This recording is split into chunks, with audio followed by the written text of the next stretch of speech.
Hi, and welcome to Hall and Estates. You're listening to episode number 617. I'm Paul Trudelle. I'm Fred Tonelli. Hi, Fred. How are you today? Good, thank you, Paul. How are you? I'm great, thanks. You're at home. I'm enjoying one of our corner offices today, so I'm happy to be at work for the first time in a long time and getting some stuff done here. But we thought we'd spend a bit of time today podcasting on a recent decision that we came across. It's the decision of Morrish and Katona. It was released on May 25, 2021, and it was heard virtually, I presume, in Thunder Bay or thereabouts on February 25th, 2021. And we thought that would be a great case to podcast on because it deals with two important issues in will challenge proceedings. One is the threshold that challengers to a will, anyone challenging the validity of a will, the threshold that they have to meet before the court will allow the case to proceed to proof in solemn form, to a full trial.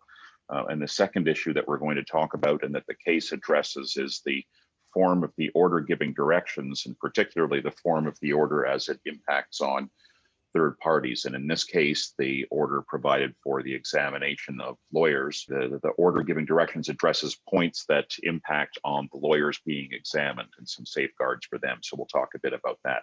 So maybe we can talk a bit about the factual background of the case and how it came to be a will challenge. Sure. So this will challenge it's a challenge by three nieces of the deceased against a former neighbor of the deceased.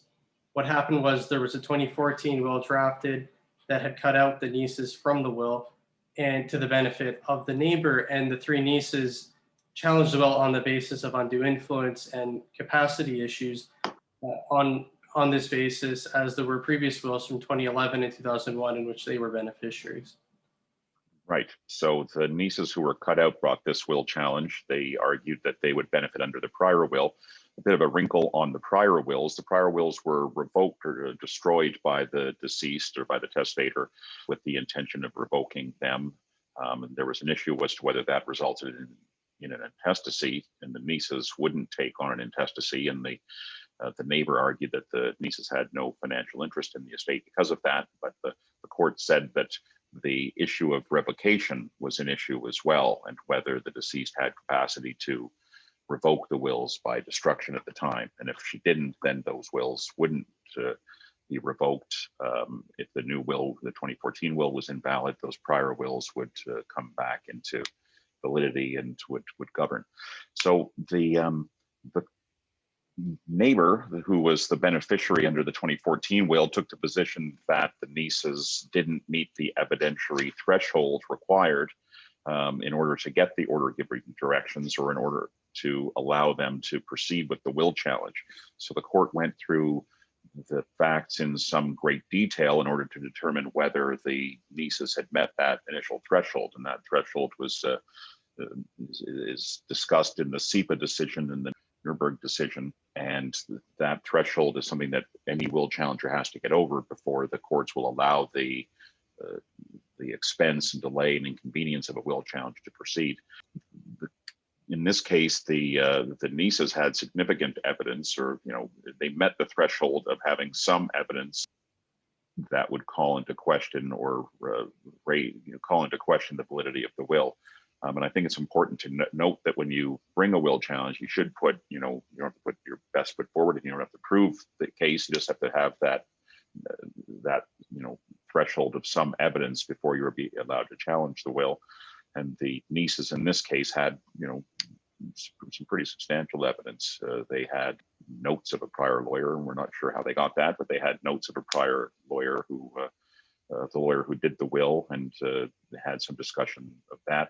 They had access to medical notes and records that showed that there was some confusion, and the court pointed to those, or looked at that evidence, and felt that raised the issue of whether there was whether the deceased had testamentary capacity, and whether there was undue influence, and allowed the matter to proceed. So it's an important case to review with respect to the evidence. I'm not sure how you always get that evidence, and a lot of times, if you're in the niece's shoes, you may not have access to. In this case, they had evidence with respect to hospital attendances where the deceased was said to be confused, and evidence from social workers who worked with the deceased who made some reference to some confusion or the diagnosis of possible dementia. But I think it's important to, put as much evidence as you can before the court in order to meet that threshold. So that's a good discussion there in the case about the threshold and what you need to meet that threshold.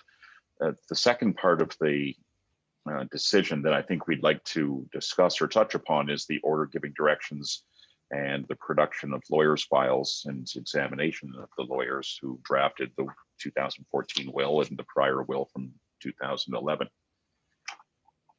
So just, I guess, on that point, I think it's important to remember that when you're bringing an order for directions, and if it's going to impact third parties such as a lawyer who will be, you're looking to get lawyers' notes and records, it's important to serve the lawyer so that they know what's coming, and they are usually advised to get counsel in order to, or through Law Pro, in order to deal with the case and make sure that there's proper safeguards in place for the lawyer before the lawyer, simply turns over the file.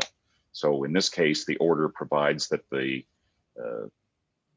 any duty of confidentiality is waived and the solicitor-client privilege is waived, and that allows the lawyers to turn over the files as required by the order giving directions. And in this case, the parties sought to examine the lawyer who drafted the will, and the court allowed that. They felt that that was important and relevant to the ultimate determination of capacity and undue influence. But the order, interestingly, provides specifically that the lawyer who is going to be examined is to be paid for attending at the examination, and the lawyer is entitled to retain counsel, and it provides that that counsel is also to be paid, and it specifies the hourly rate for the lawyer's counsel with respect to participating at the examination for discovery. So it's a good discussion of the threshold and the specific terms of an order giving directions.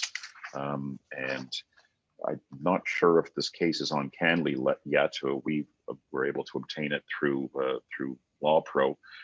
Maybe we'll put a link to that on our file if we can, on our podcast, so that you can see the actual decision and the order giving directions that was made.